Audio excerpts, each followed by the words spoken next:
चलिए स्टार्ट करते हैं आज के हमारे इस नए सेशन को लेकर के। और इस सेशन के अंतर्गत हम सबसे पहले राजस्थान ज्योग्राफी को स्टार्ट करेंगे। राजस्थान भूगोल का जो मामला है उसको स्टार्ट करेंगे। उसके बाद में इंडिया और वर्ल्ड को लेकर के जो जिसमें आप सहूलियत रखोगे, और लास्ट में इकोनॉमिक्स वाला मामला स्टार्ट कर लेंगे। तो यहाँ तक अगर किसी भी चीज में कहीं पर भी कुछ भी डाउट हो तो आप मेरे को पूछ सकते हैं, ठीक है। बीच में बता दीजिएगा कोई भी अगर किसी भी प्रकार का किंतु परंतु कुछ भी मामला हो तो, ठीक। स्टार्ट करें फिर आज के सेशन को। चलिए राजस्थान ज्योग्राफी के अंतर्गत हमें कुछ टॉपिकों के बारे में पढ़ना है, जिसमें पहला टॉपिक ये हमारे पास में वो है राजस्थान का लोकेशन और एक्सटेंशन, है ना। तो टॉपिक है हमारा location and extension of Rajasthan.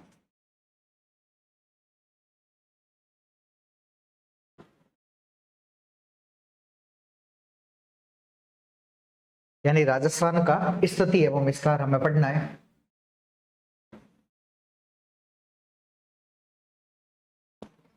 Rajasthan का स्थिति एवं विस्तार।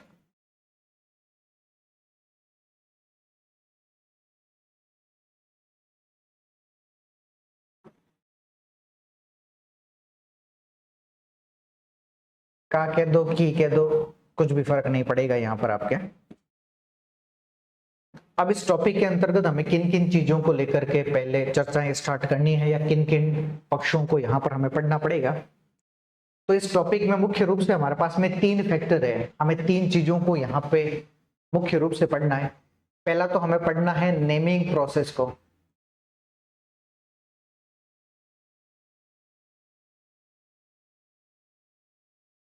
यानी नामकरण की प्रक्रिया।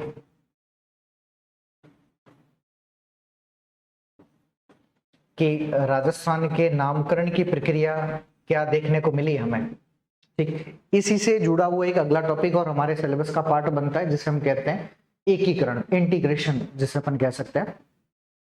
और उसी इंटीग्रेशन से आगे एक और टॉपिक बनता है आपका संभागीय व्यवस्था, जो आपका डिविजनल क्लासिफिकेशन से संभागीय व्यवस्था। ये तीनों उसी के मतलब इसी नामकरण के प्रोसेस के आगे पार्ट है।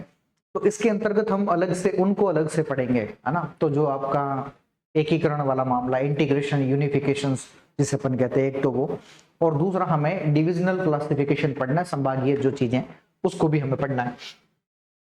दूसरा है हमारे पास में लोकेशन ऑफ राजस्थान।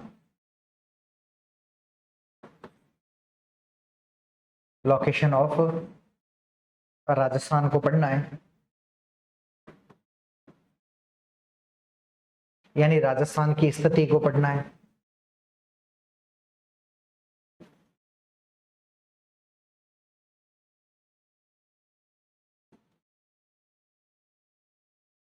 और एक इसका पार्ट है एक्सटेंशन ऑफ राजस्थान है।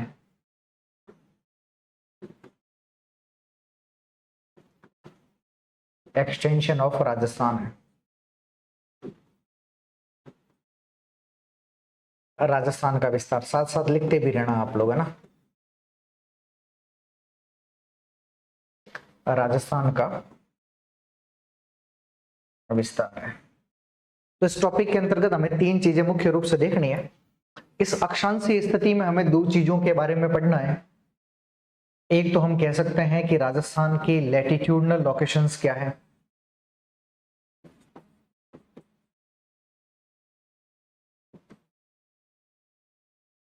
लैटिट्यूडनल लोकेशन यानी कि कह सकते हैं अक्षांशीय स्थिति क्या है। अक्षांशीय स्थिति है। और दूसरा हमें राजस्थान का लॉन्गिट्यूडनल लोकेशन पढ़ना है।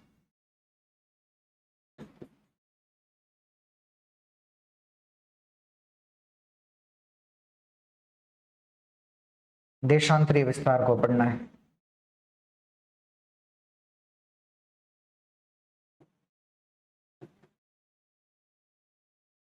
ठीक है। हमें राजस्थान के विस्तार के अंतर्गत तीन चीजें मुख्य रूप से पढ़नी पड़ती हैं। एक तो है एरिया ऑफ राजस्थान।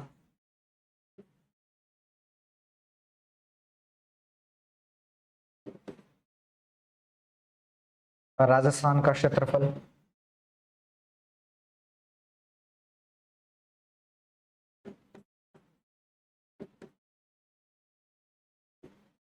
एक हमें पढ़नी है शेप एंड साइज।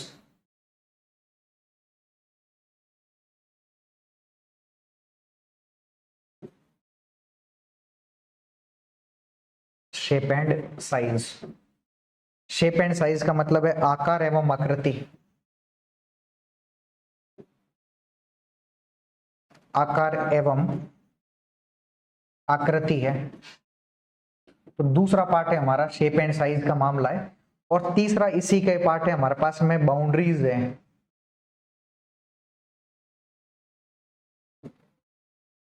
तीसरा पार्ट है बाउंड्रीज है। बाउंड्रीज का मतलब होता है सीमाएं। और हमारे पास में सीमाएं दो तरीके की देखने को मिलेगी यहां पर। अगर हम यहां पर बाउंड्रीज की बात करें तो बाउंड्रीज हमारे पास में दो तरीके की है। एक तो है हमारे पास में इंटरनेशनल बाउंड्री,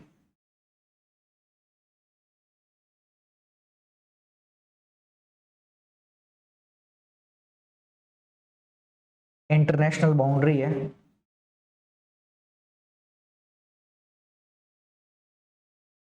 अंतरराष्ट्रीय सीमा है।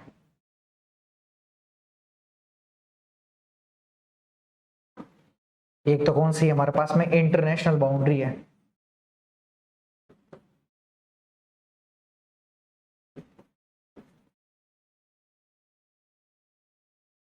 और एक है इंटर स्टेट बाउंड्री है।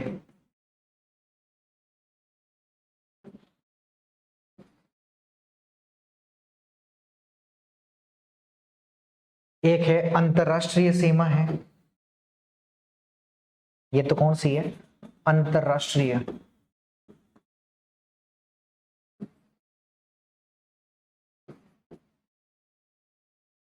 और ये है हमारे पास में अंतरराज्यीय सीमा। अंतरराज्यीय सीमा। तो इस टॉपिक के अंतर्गत हमें कुल मिलाकर के इतनी सारी चीजों को पढ़ना होता है। ठीक है, एक एक चीज हमारे लिए बहुत ही ज्यादा इंपॉर्टेंट है। कभी भी ये सोचना मत कि एग्जाम में क्वेश्चंस कहां से फॉर्मेट हो सकता है। एग्जाम में इसमें से किसी भी एंगल से क्वेश्चंस बन सकता है। और जब यहाँ एग्जामिनर क्वेश्चंस बनाता है तो इस प्रश्न के पूछने का जो दायरा होता है बहुत ही ज्यादा कॉम्प्लिकेटेड होता है। बहुत ही ज्यादा ऐसा दायरा होगा जहां से आपकी गलतियां होने के चांसेस बहुत ज्यादा रहेंगे। इसीलिए मैं चाहता हूं कि आप लोग एक एक पार्ट को ध्यानपूर्वक पढ़ो। क्लियर है? तो आप लोगों ने पढ़ा भी होगा, बहुत सारी चीजें पढ़ी भी है, पहले भी कई लोगों ने पढ़ रखा है। पहले मुझसे भी पढ़ रखा होगा। ऐसे कितने हैं जो मुझसे पढ़ रखे थे पहले? नहीं, पढ़ रखा था पढ़ना। ठीक है, और कोई? चलिए, अगर आपने पढ़ा भी है तब भी आपको कुछ नई चीजें सीखने को मिलेगी।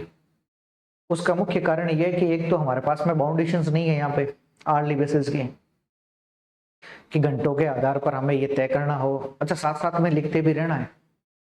हाँ, सुनना कान से, लिखना आपके।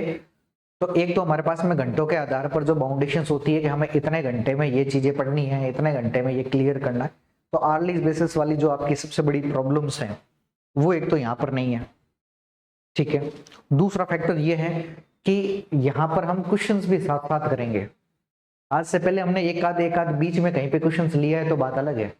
जैसे मान लो मैं आपको नेमिंग प्रोसेस अगर पूरी पढ़ा चुका हूँ ना, तो नामकरण की प्रक्रिया से अब तक कितने एग्जाम में क्वेश्चंस पूछे गए हैं आपके, जिस भी एग्जाम में पूछे गए उन सब की बात करेंगे हम लोग, कि जहां पर राजस्थान के नेमिंग प्रोसेस से कितने क्वेश्चंस पूछे गए उनकी बात करेंगे। जैसे ही मैं आपको अक्षांश और देशांतर कंप्लीट कर दूंगा, लैटिट्यूड और लॉन्गिट्यूड वाला राजस्थान का मामला कंप्लीट कर देंगे। इसके बाद में अब तक राजस्थान के लैटिट्यूड लॉन्गिट्यूड से कितने क्वेश्चंस पूछे गए इनको लेकर के बात करेंगे। उसके बाद में राजस्थान के एक्सटेंशन को लेकर के जितने क्वेश्चंस है उनको लेकर के बात करेंगे। तो इसमें भी हम 3 प्रकार के क्वेश्चंस की चर्चा करेंगे अलग अलग। हाँ, ये बाकायदा यहाँ सॉल्व करवाऊंगा मैं क्वेश्चंस, और आपको देखना है कि कौन सा पूछा गया था। ठीक है, तो ये बात थोड़ी सी आपको विशेष तौर पर याद रख लेनी है। ठीक है, क्लियर है? आगे बढ़े। चलिए पहली हेडिंग डाल दो, नेमिंग प्रोसेस है, नामकरण की प्रक्रिया है। पहला है आपके नामकरण की प्रक्रिया है, नेमिंग प्रोसेस है। और इस नेमिंग प्रोसेस के अंतर्गत, नामकरण की प्रक्रिया के अंतर्गत पहला पार्ट है आपका मरुकांतार।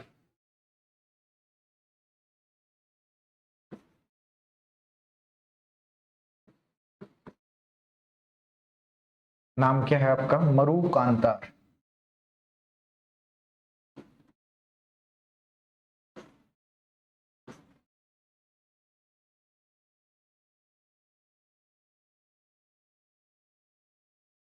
ठीक, अब समझना इसमें, इसमें एक वर्ड आया है हमारे पास में, मरु। कौन सा शब्द है? इस मरु का अर्थ होता है डेजर्ट। डेजर्ट का मतलब क्या है? मरुस्थल। इस मरु का अर्थ क्या होता है आपके पास में? मरुस्थल है, डेजर्ट है। आगे चल करके हम एक और शब्द पढ़ेंगे, एक शब्द आएगा मेरु। अच्छा, ऐसे कुछ मैं शब्द जो इनगिनत जो बातें करता हूं उसको लिख लिया करो। जो ऐसे कुछ बातें फैक्चुअल वगैरह मैं कहता हूं ना, इन बातों को क्या कर लिया करो आप लोग, लिख लिया करो। उसके लिखने का बेनिफिट्स आपके पास में ये रहेगा कि बुढ़ापे में कोई चीजें काम आ जाएगी आपके, या कुछ चीजें ऐसी होगी जो आपने कहीं और नहीं पढ़ी होगी, वो यहाँ पर क्या आ जाएगी आपके पास में, काम आ जाएगी। इसलिए थोड़ी चीजें लिख भी दिया करना, काम आएगा आपका। इस मेरु का अर्थ होता है अरावली।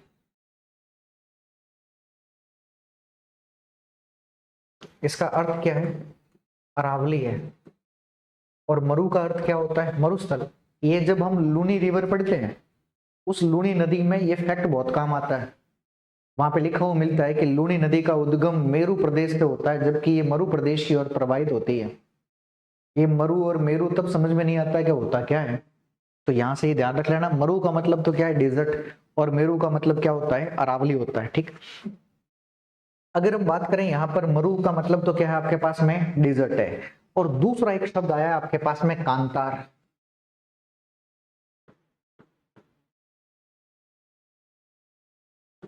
एक शब्द क्या है? कांतार। दो शब्द से बना है ना। अब इस कांतार का मतलब क्या होता है हमारे पास में? एक ऐसा रीजन जो फॉरेस्ट रीजन है ना, जंगल है, लेकिन कैसा? इनहेबिटेड रीजन के रूप में, या इनहेबिटेड वाला क्षेत्र है जहां पर आपको कोई भी लोग देखने को नहीं मिले, निर्जन प्रदेश के रूप में आपको देखने को मिल जाए, है ना। तो हम कह सकते हैं एक प्रकार का अनइनहेबिटेड, अनइनहेबिटेड आपके पास में क्या है? ये रीजन के रूप में देखने को मिल जाएगा। अनइनहेबिटेड का मतलब है निर्जन प्रदेश।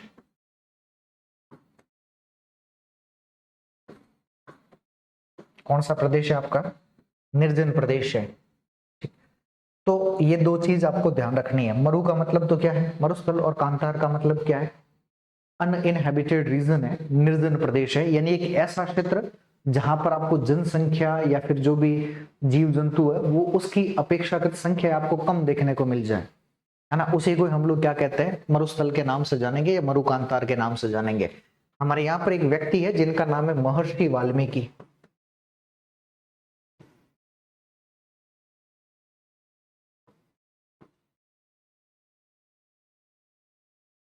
महर्षि वाल्मीकि। और इन महर्षि वाल्मीकि जी ने लिखी है वाल्मीकि रामायण।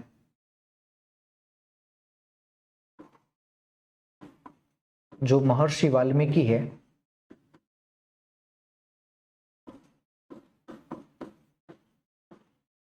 इन्होंने लिखी है वाल्मीकि रामायण।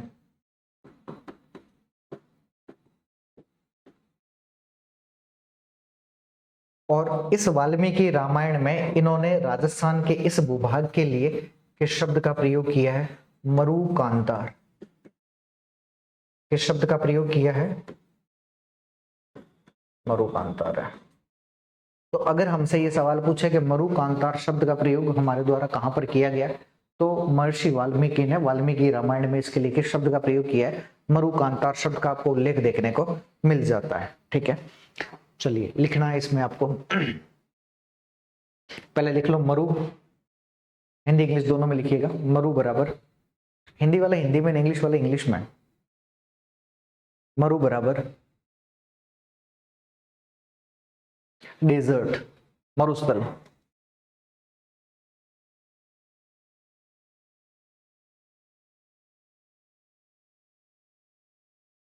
मरु बराबर मरुस्थल, ठीक है। दूसरा कांतार बराबर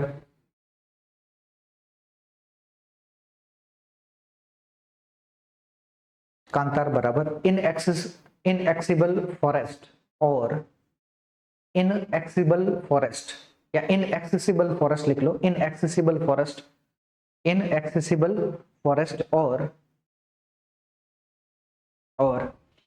अनइनहेबिटेड रीजन,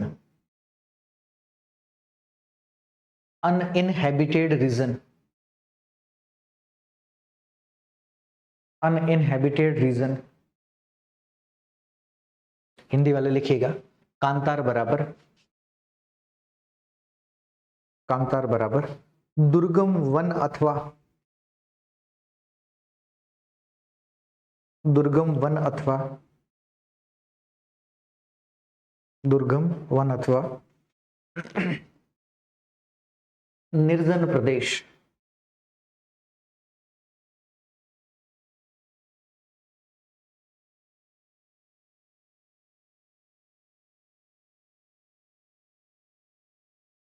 नीचे लिख लो लिटरली मीन्स, शाब्दिक अर्थ बराबर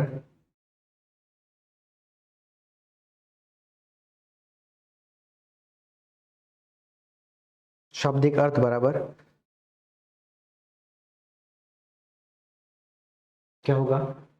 uninhabited, uninhabited region of desert, uninhabited region of desert. शाब्दिक अर्थ बराबर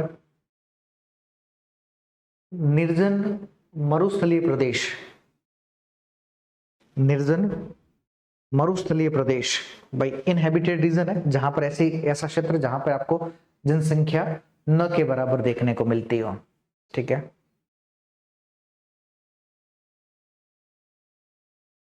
नीचे लिखना the word Marukantar is used,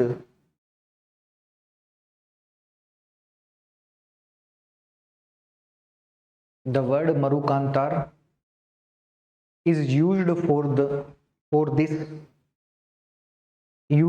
this reasons, used for these reasons, for these reasons in the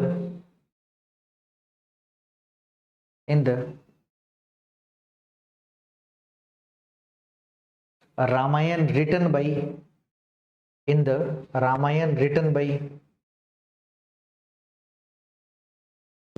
महर्षि वाल्मीकि,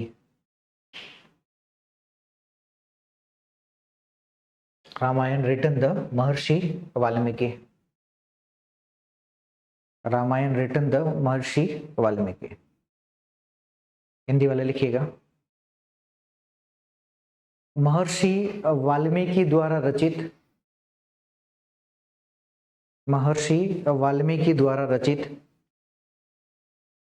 महर्षि वाल्मीकि द्वारा रचित रामायण में, महर्षि वाल्मीकि द्वारा रचित रामायण में, रामायण में इस भूभाग के लिए, महर्षि वाल्मीकि द्वारा रचित रामायण में इस भूभाग के लिए, इस भूभाग के लिए मरुकांतार शब्द का, मरुकांतार शब्द का उल्लेख किया गया है, मरुकांतार शब्द का उल्लेख किया गया है।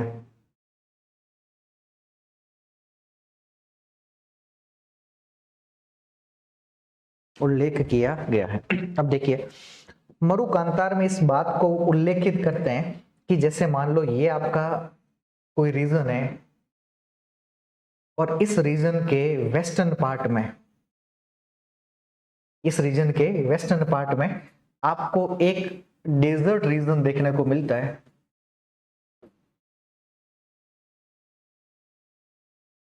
एक मरुस्थलीय प्रदेश देखने को मिलता है, और ये मरुस्थलीय प्रदेश कैसा है? अनइनहैबिटेड है।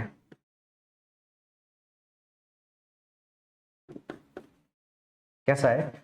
अनइनहैबिटेड है, मतलब निर्जन है, जहां पर जो वेजिटेशंस हैं, वनस्पतियां जो भी है, या फिर जो जीव जंतु है, इनकी संख्या आपको ज्यादा देखने को नहीं मिलती, अर्थात इनकी संख्या आपको क्या देखने को मिल रही है? कम संख्या देखने को मिलती है। तो इस रीजन को महर्षि वाल्मीकि जी ने किस नाम से जाना है? आंसर होगा डेजर्ट रीजन है, जो एक प्रकार का निर्जन रीजन है। कैसा रीजन है? निर्जन रीजन है। और इसी निर्जन रीजन के लिए इन्होंने मरुकांतार शब्द का क्या किया है? आपके प्रयोग किया। तो आपको पूछ ले कि मरुकांतार शब्द किसके द्वारा लिखा गया था? महर्षि वाल्मीकि द्वारा। किसके द्वारा? महर्षि वाल्मीकि। क्लियर है? ये पहला नामकरण की प्रक्रिया है आपके। नंबर दूसरा, अगर हम तथ्य यहां पर देखें सेकेंडरी फैक्ट्स के तौर पर, यदि हम देखें तो हमारे इस भूभाग के लिए राजस्थानीय शब्द का उल्लेख देखने को मिलता है।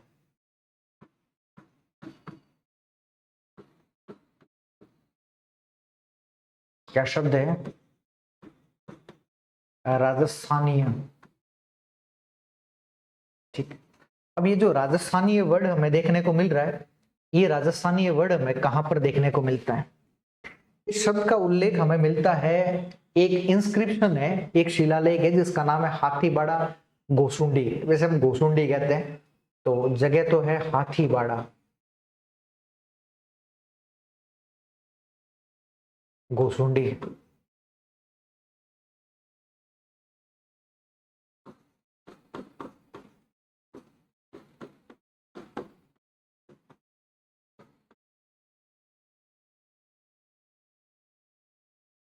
और ये हमें मिला है नगरी चित्तौड़गढ़ से। कहां से मिला है?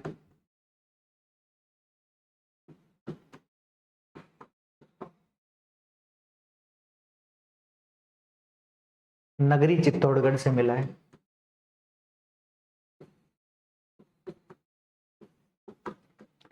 अब ये जो नगरी चित्तौड़गढ़ है, इसी को हम लोग पहले कहते थे माध्यमिका। इसको क्या कहा जाता था?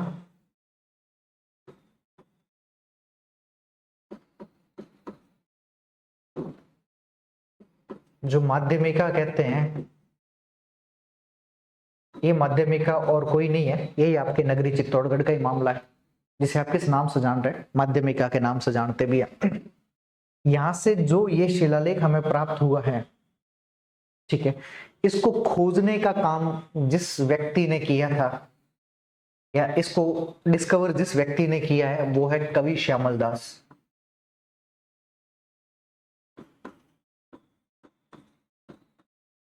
खोजा किसने इसको? कवि श्यामल दास ने। ठीक है, तो इसको खोजने का काम तो किसने किया है? कवि श्यामल दास ने। लेकिन इसको सबसे पहली बार पढ़ने का काम किया था D.R. भंडारकर ने।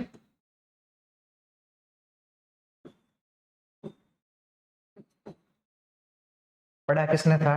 D.R. भंडारकर।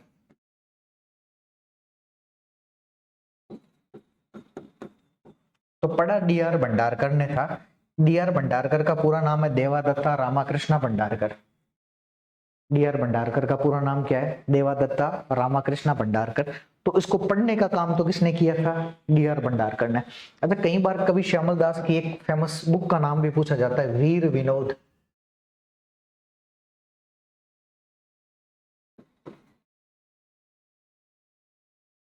कौन सी पुस्तक है? वीर विनोद। तो कभी प्रश्न ये पूछ ले कि वीर विनोद किसके द्वारा लिखी गई थी, तो वीर विनोद लिखने का काम किसका था? कवि श्यामल दास का ही था। और इस शिलालेख को सबसे पहली बार खोजने का भी काम किसका है? डिस्कवर करने का भी काम किसका था? कवि श्यामल दास का ही था।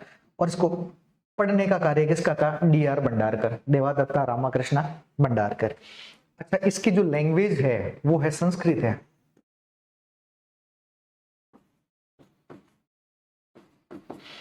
ना, भाषा तो कौन सी है इसकी? संस्कृत है। लेकिन जो स्क्रिप्ट है, जो लिपि है, वो है ब्राह्मी।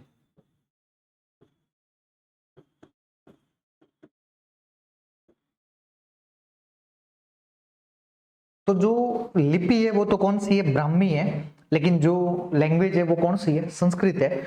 और हमारे यहाँ पर एक धर्म है भागवत धर्म या वैष्णव धर्म जिसे अपन कहते हैं, उस भागवत धर्म या वैष्णव धर्म के, भागवत या वैष्णव, ये भागवत और वैष्णव धर्म है, इसके प्रचार प्रसार की जानकारी भी किसके द्वारा प्रोवाइड की जाती है, इसी के द्वारा, इस इंस्क्रिप्शन के द्वारा हमें प्रोवाइड की जाती है, इसी शिलालेख के द्वारा हमें प्रोवाइड की जाती है। और वर्तमान में इस शिलालेख को रखा कहां पर गया, तो उदयपुर में जो म्यूजियम है, उस उदयपुर के संग्रहालय में इस शिलालेख को क्या कर दिया गया है, हमारे पास में रखा गया, शिलालेख के रूप में आपको देखने को मिल जाता है। क्लियर है? तो ये बात आपको थोड़ा सा ध्यान रख लेना है कि ये शिलालेख हमें क्या क्या चीजें प्रोवाइड कर रहा है, या ये शिलालेख हमें किन किन चीजों के बारे में जानकारी प्रोवाइड करता है। पहली बात तो, पहला प्रश्न तो यही आपसे पूछेगा कि ये शिलालेख हमें कहां से प्राप्त हुआ है। आंसर क्या होगा, ये शिलालेख हमें नगरी चित्तौड़गढ़ से क्या हुआ है, प्राप्त हुआ है ना। नगरी चित्तौड़गढ़ में भी हाथीबड़ा कुसुंडी करके नाम जो आता है, शिलालेख का इंस्क्रिप्शन कहते हैं, इसको क्या कहते हैं, इंस्क्रिप्शन कहते हैं, शिलालेख कहते हैं। और शिलालेख का मतलब है कि पत्थरों पर लिखित जो लेख थे, उन्हीं पत्थरों पर लिखित जो लेख है उसी को हम लोग किस नाम के साथ में जानते हैं, शिलालेख के रूप में जानते हैं। ठीक है। और इस शिलालेख को खोजने का काम किसका था, कवि श्यामल दास। तो उसको ढूंढा किसने था, कवि श्यामल दास ने। पढ़ा किसने है, डी.आर. भंडारकर ने, देवादत्ता रामाकृष्णा भंडारकर ने। इसकी भाषा कौन सी है, संस्कृत, लिपि कौन सी है, ब्राह्मी है। और ये शिलालेख हमें किसके बारे में जानकारी प्रोवाइड कर रहा है, किसके बारे में जानकारी स्रोत हमें प्रोवाइड करता है, तो हम कह सकते हैं कि ये हमें भागवत धर्म और वैष्णव धर्म के प्रचार प्रसार के बारे में जानकारी दे रहा है। और ये एक फ्रेगमेंटेटेड इंस्क्रिप्शन है। फ्रेगमेंटेटेड का मतलब होता है विखंडित शिलालेख है, जो वर्तमान में उदयपुर संग्रहालय में रखा गया है। कहां पर रखा गया, आपके उदयपुर संग्रहालय में रखा गया है। क्लियर है? चलिए लिखिएगा इसको, हेडिंग डालना। हेडिंग है राजस्थानीय, राजस्थानीय। नंबर 2 राजस्थानीय, और आगे डैश करके लिख लो हाथीबड़ा डैश घोसुंडी, आगे और डैश करके नगरी चित्तौड़गढ़, ऐसे लिख लो। हाथीबड़ा घोसुंडी डैश नगरी चित्तौड़गढ़, नगरी चित्तौड़गढ़।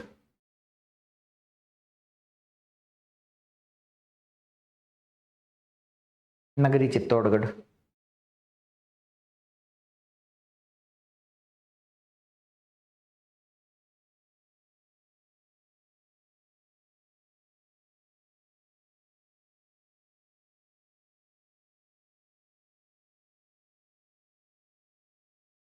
ठीक, पहले हिंदी वाले, पहले इंग्लिश वाले लिख लो। लिखना this inscription, this inscription is of, this inscription is of particular importance, particular importance, particular importance in the study of, particular importance is this in the study of, in the study of word Rajasthan,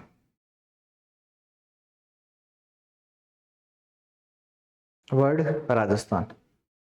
ठीक, हिंदी वाले लिखिएगा यह शिलालेख, यह शिलालेख राजस्थान के संदर्भ में,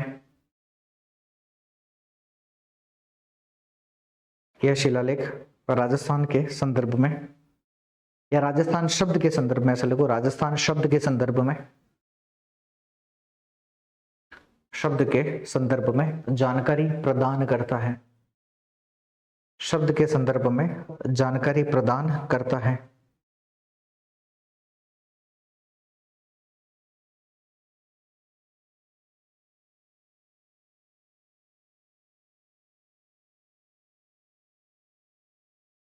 ठीक है, इंग्लिश वाले लिखिएगा this inscription, this inscription, this inscription was recovered, was recovered, this inscription was recovered, was recovered from नगरी, ब्रैकेट में लिखना मध्यमिका, या माध्यमिका भी बोलते हैं, वैसे मध्यमिका भी लिखते हैं इसको कई बार, है ना, मध्यमिका भी लिखते हैं, माध्यमिका भी लिखते हैं, ठीक है। नगरी ब्रैकेट में माध्यमिका ब्रैकेट बंद, चित्तौड़गढ़ रीजन, चित्तौड़गढ़ रीजन। अपने हिंदी वाले लिखिएगा, यह शिलालेख, यह शिलालेख नगरी चित्तौड़गढ़ से, यह शिलालेख नगरी चित्तौड़गढ़ से, नगरी चित्तौड़गढ़ से प्राप्त हुआ है। यह शिलालेख नगरी चित्तौड़गढ़ से प्राप्त हुआ है। तो यह शिलालेख हमें कहां से प्राप्त हुआ है? नगरी चित्तौड़गढ़ से क्या है? प्राप्त हुआ, ठीक है। इंग्लिश वाले लिखिएगा, it is a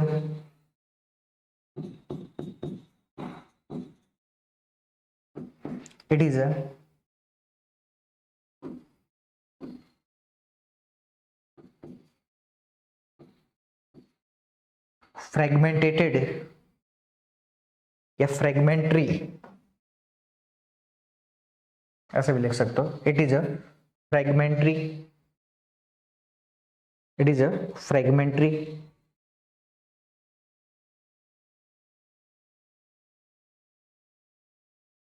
inscription, it is a fragmentary inscription,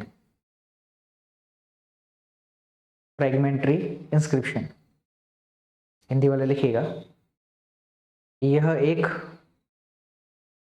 विखंडित शिलालेख है,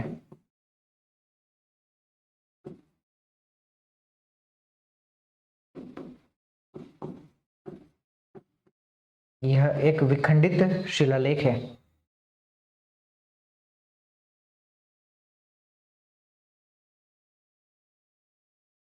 ठीक है, पैराग्राफ चेंज करके करंट लोकेशन वर्तमान स्थिति बराबर करंट लोकेशन वर्तमान स्थिति बराबर वर्तमान स्थिति बराबर लिखना, it is currently preserved, it is currently preserved, currently preserved in the state museum, in the state museum of Udaipur, currently preserved in the state museum of Udaipur, state museum of Udaipur,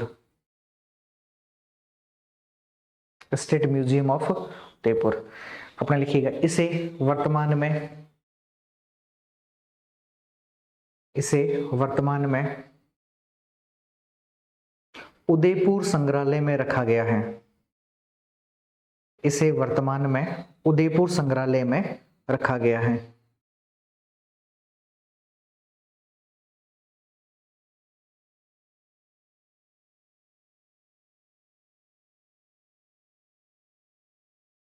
Udaipur संग्रहालय में रखा गया है, ठीक है। चलिए अगला लिखना, डिस्कवर्ड बाय कवि श्यामल दास, इसे कवि श्यामल दास या फिर ऐसे लिख लो, इट इज डिस्कवर्ड बाय कवि श्यामल दास, इट इज डिस्कवर्ड बाय कवि श्यामल दास, इसे कवि श्यामल दास द्वारा खोजा गया था।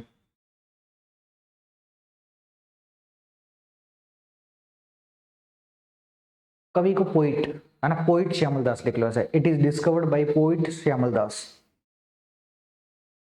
इसे कवि श्यामल दास द्वारा खोजा गया था। पोइट कह दो आप, पोइट श्यामल दास। ऐसा कवि वर्ड हिंदी में बहुत वहां पे यूज होता है अपना, ना, तो कभी वो इंग्लिश में भी वो कवि लिख लेते हैं ना, ब्रैकेट में लिख लो, author of the famous book Veer Vinod, यह प्रसिद्ध वीर विनोद पुस्तक के रचयिता है, यह प्रसिद्ध वीर विनोद पुस्तक के रचयिता है, वीर विनोद पुस्तक के रचयिता है। वीर विनोद पुस्तक के रचयिता है। तो इनकी फेमस बुक का क्या नाम है? वीर विनोद है।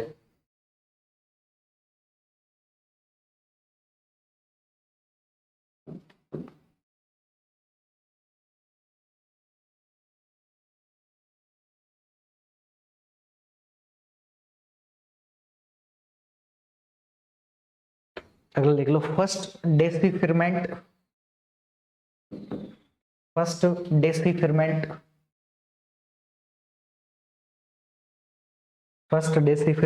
Bye D.R. भंडारकर। इसे प्रथम बार D.R. भंडारकर द्वारा पढ़ा गया था। डेसिफिरमेंट का मतलब क्या होता है? पढ़ना ही होता है ना। इसे प्रथम बार D.R. भंडारकर द्वारा पढ़ा गया था।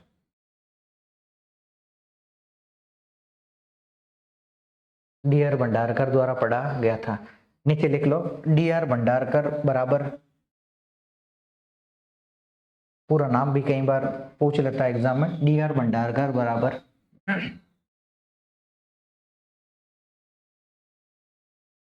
देवादत्ता रामाकृष्ण भंडारकर।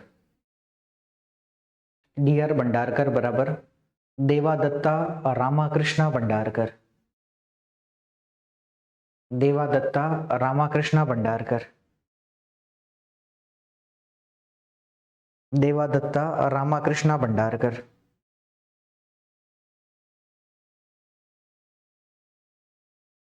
देवादत्ता रामाकृष्ण भंडारकर।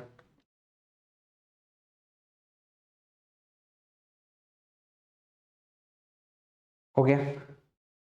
चलिए, लैंग्वेज बराबर, भाषा बराबर संस्कृत, भाषा बराबर संस्कृत,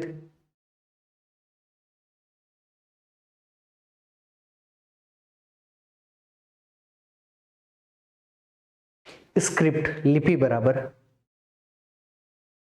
भाषा बराबर संस्कृत और लिपि बराबर लिपि, लिपि बराबर ब्राह्मी।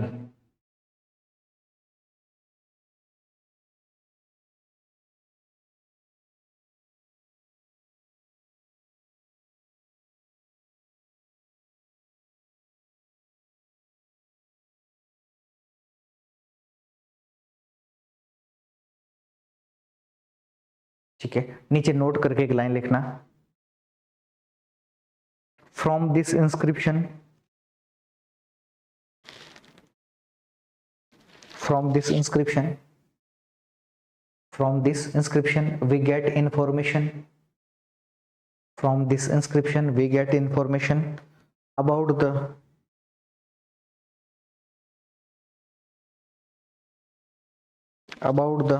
propagation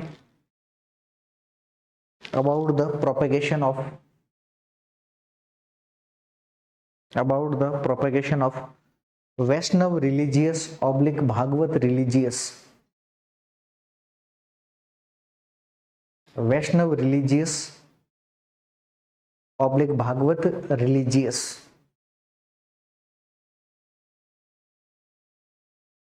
उसका मतलब होता है प्रचार प्रसार।